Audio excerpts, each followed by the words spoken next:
Olivier Blais, bonjour. Bonjour. Vous publiez un nouveau roman qui a pour titre Discours d'un arbre sur la fragilité des hommes, un roman publié aux éditions Albin Michel et qui a été sélectionné pour le prix Goncourt. Alors, plusieurs de vos romans ont été souvent remarqués à la fois par la presse, par les lecteurs. Vous avez eu de grands succès, hein. Je pense notamment à vos derniers livres, Concerto pour la main morte, Le maître de café, qui étaient des livres qui s'adressaient à la fois à un public, on pourrait dire exigeant, et en même temps un grand public tout à la fois. Et cette fois-ci, vous nous proposez une histoire qui se déroule en Chine. Alors, en quelques mots, vous allez nous raconter un petit peu l'histoire de ce nouveau roman. Donc c'est un récit en effet qui se déroule dans la Chine contemporaine de nos jours. Dans le nord-est du pays, une ville Shenyang qui a été longtemps le poumon industriel de la République populaire. Quantité d'usines qui approvisionnaient le pays, notamment en produits sidérurgiques.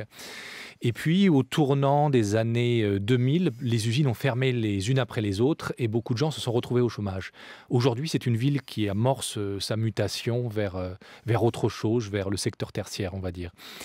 Mais bien sûr, cette mutation a laissé beaucoup de gens sur le côté, et en particulier la famille qui se trouve au cœur de mon histoire, la famille Zhang, qui habite la banlieue de Shenyang. Le chef de famille était ouvrier dans une usine métallurgique, et depuis qu'il est au chômage, sa principale occupation et l'obsession de toute la famille, c'est de trouver du charbon pour se chauffer l'hiver. On peut dire que toute l'activité des Zhang se résume à cette poursuite éperdue du charbon. C'est une certaine pauvreté, un certain misérabilisme quand même pour cette famille. Ils vivent en effet dans une grande modestie de moyens, mais malgré tout, ils arrivent à économiser depuis maintenant plusieurs générations l'argent des courses, pourrait-on dire, pour acheter leur maison, ce qui est l'objectif de la famille Zhang, acquérir ce petit terrain sur lequel les enfants successifs ont vu le jour. Et au début du roman, ils y parviennent. Ils ont réuni enfin l'argent, des tas de billets qui sont tassés dans une boîte à chaussures, et ils acquièrent la maison. Donc le roman commence par une bonne nouvelle. Mais ça ne va pas durer. Ça ne va pas durer parce que malheureusement, on découvre sous la même maison un gisement très prometteur d'un minerai, d'une terre rare en réalité, qui s'appelle le terbium. Et donc, cette maison qu'ils viennent d'acquérir, ils risquent de la perdre si tout le terrain est converti en une mine à ciel ouvert. On dit qu'il y a beaucoup de terres rares d'ailleurs en Chine, hein. C'est en effet... J'ai entendu dire à plusieurs reprises. Voilà, c'est en effet le quasi-monopole du pays. 96% des terres rares, qui sont en fait des minerais qui servent à différentes applications, notamment technologiques. On en a dans nos téléphones portables, dans nos écrans de télévision. Tout provient pratiquement de Chine, même s'il y a d'autres mines en Australie et ailleurs. Donc c'est un bien très convoité, ça coûte très cher. Et lorsqu'un gisement prometteur est trouvé quelque part, on n'hésite pas, surtout en Chine, à exproprier ce qui se trouve dessus. Mais évidemment, pour la famille Zhang, ça va être immédiatement cette menace d'expropriation. Une menace d'expropriation, d'autant plus que pour leur signifier leur départ imminent, le propriétaire ce qui était le propriétaire de la parcelle ne prend pas de gants, ils font l'objet de menaces, et même le chef de famille est battu, enfin bref, ça se passe très mal. Mais il décide de résister, il affronte ces pressions colossales qui s'exercent sur la famille, et tout le livre se déploie dans cette confrontation entre un Goliath, qui est cette Chine nouvelle, cette Chine conquérante, cette Chine des affaires et du business, et le David, qui est cette petite famille isolée, faible, mais en revanche très unie. On pourrait résumer sous une autre formule, bataille du pot de terre contre le pot de fer. Voilà, mais les proportions sont vraiment différentes. C'est un pot de fer énorme et plutôt un gobelet de terre qui doit l'affronter. On peut véritablement résister en Chine parce qu'il semble qu'on n'ait aucune chance. Grâce aux médias, grâce à la mobilisation d'un certain nombre d'associations, grâce aussi, on peut dire, à l'opinion internationale qui garde un œil sur ces questions, on connaît dans l'actualité présente, immédiate, un certain nombre de cas similaires. On appelle ça des maisons clous. C'est des maisons d'irréductibles petits Chinois, pourrait-on dire, qui résistent à des pressions considérables et qu'on retrouve ces maisons plantées, par exemple, au beau milieu d'une autoroute ou d'un chantier de gratte-ciel, ce genre de construction gigantesque. On n'a pas réussi à faire partir les propriétaires. Ils entourent leur maison de banderoles pour clamer qu'ils ne partiront jamais. Ils convoquent la presse et tout ça fait suffisamment de bruit pour qu'on n'ose pas les expulser manu militari. Mais les autorités craignent ce genre de manifestation? Elles craignent, d'autant plus que les médias jouent leur rôle. Quoi qu'on dise, il existe une presse d'opposition et surtout un Internet d'opposition en Chine. Donc on ne peut pas mettre les gens dehors aussi facilement qu'auparavant. Alors il y a autre chose sur cette parcelle, c'est un arbre qui est important dans le livre. Effectivement. D'ailleurs, le titre du livre, c'est « Discours d'un arbre sur la fragilité des hommes ». Effectivement, un arbre qui a toujours été dans le jardin de la famille Zhang et auquel la famille s'identifie tout à fait. Elle a l'impression même que son destin est lié à la croissance ou la décroissance de cet arbre. Quant au chef de famille, il a juré que personne n'y porterait atteinte ou ne l'arracherait, dans la mesure surtout où ses propres parents sont enterrés dessous. Donc c'est au nom de cet arbre aussi qu'il mène la lutte contre les nouveaux Chinois, pourrait-on dire. C'est un roman écologique, Olivier Blay? C'est à la fois une fable sociale et une fable écologique. Fable sociale, parce que vous évoquez ces personnes et ces Chinois qui sont face à un système qui se conduit comme un rouleau compresseur. Exactement. Cette famille qui est un petit peu un grain minuscule mais têtu dans l'immense rouage du commerce et de l'industrie chinoise, mais fable écologique aussi, parce que la morale du livre, pourrait-on dire, c'est que plus on pousse loin ses racines, plus on maintient ses traditions, plus on est fidèle à son passé et s'agissant de Chinois, à ses ancêtres, mieux on a des chances d'affronter le présent et l'avenir. En tout cas, oui.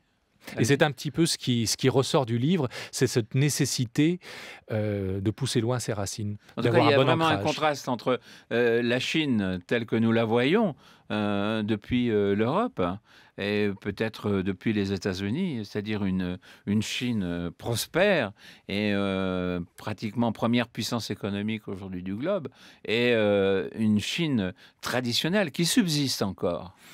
En effet, la réalité est beaucoup plus contrastée et en même temps nuancée qu'on se l'imagine ici. Il y a effectivement une Chine moderne, conquérante, qui construit à tout va, qui rachète nos propres sociétés industries, bref, une Chine riche. Mais il y a toujours, ne les oublions pas, les paysans issus des campagnes chinoises qui migrent en masse dans les grandes villes pour trouver du travail, pour se faire employer, et qui, eux, continuent d'habiter des maisons en périphérie, parfois se tassent dans des bidonvilles ou dans des masures indignes, et qui constituent une Chine un petit peu invisible, à nos yeux en tout cas, souffrante, mais dont la voix se fait de plus en plus entendre. Alors on va dire, et on dit beaucoup de bien, je dis beaucoup de bien de votre livre, Olivier Blay, Discours d'un arbre sur la fragilité des hommes.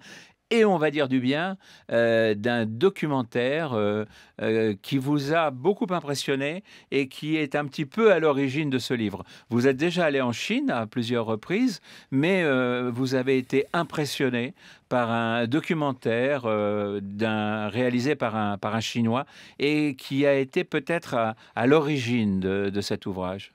En effet, ce documentaire fleuve, puisque c'est 3 DVD, c'est 9 heures d'images, est tout à fait à l'origine de ce roman. Il est signé d'un réalisateur chinois, Wang Bing, et il retrace la vie d'anciens ouvriers d'usines métallurgiques de Shenyang. On va donner le titre de ce DVD, de ce film, c'est à l'ouest des rails. À l'ouest des rails. Et il retrace donc la vie au jour le jour, souvent très difficile, de ces anciens ouvriers qui doivent subsister dans la ville et dans la Chine moderne. Et ça a été pour vous, peut-être pas une révélation, mais en tout cas, vous avez peut-être touché du doigt après être allé en Chine, vous avez peut-être touché du doigt des choses que vous sentiez après vos séjours en Chine, mais qui là sont véritablement montrées dans ce documentaire. En effet, c'est un documentaire, comme d'ailleurs d'autres de ce réalisateur Wang Bing, qui révèle un visage de la Chine assez méconnu ici et qui apparaît dans ces documentaires en pleine lumière, à savoir une Chine prolétaire, fidèle à ses traditions et qui combat pour se maintenir véritablement en vie dans la Chine moderne. Tout à l'heure, j'évoquais les livres que vous aviez publiés jusqu'ici, et quelques-uns des livres que vous avez écrits. Il y a toujours chez vous la volonté d'être proche des gens. La fable sociale, je l'ai développée dans d'autres livres, en effet, et j'ai ce besoin, étant moi-même issu d'un milieu modeste, et connaissant les difficultés difficultés notamment matérielles que peuvent affronter les ouvriers, par exemple, j'ai besoin d'en témoigner à travers une fiction. Et je m'aperçois que cette réalité ouvrière prolétarienne, elle reste universelle, malgré le progrès économique, malgré l'évolution générale de nos sociétés. Des gens continuent partout sur la planète, à la fois dans des sociétés prospères et dans des pays en développement, à souffrir, à lutter, à être obsédés comme cette famille Zhang par la quête du charbon en hiver, ou des choses toutes simples qui constituent le quotidien et qui, à mon avis, constituent aussi l'humanité. Nous sommes dans des sociétés aujourd'hui d'abstraction, en particulier en Occident. Nous sommes assez éloignés des besoins primaires qui est chercher à manger ou dormir. Puis-je faire confiance à cette personne? Et d'une certaine façon, ces gens-là sont restés sous l'emprise de ces besoins, de ces nécessités premières. Et c'est ce qui me touche particulièrement et ce dont je veux témoigner à travers mes romans. Merci beaucoup, Olivier Blay. Alors, je rappelle le titre de votre roman, Discours d'un arbre sur la fragilité des hommes, sujet universel, sujet singulier aussi, puisqu'il nous entraîne dans un monde particulier qui est le monde chinois traditionnel. Donc, très, très beau livre, encore une fois sélectionné pour le prix Goncourt. Et voilà, je ne peux que souhaiter qu'une seule chose, c'est qu'au fur et à mesure que l'échéance approche, vous faisiez partie de ces petites listes des nominés donc pour ces prix de fin d'année. Merci beaucoup, Olivier. Merci à vous.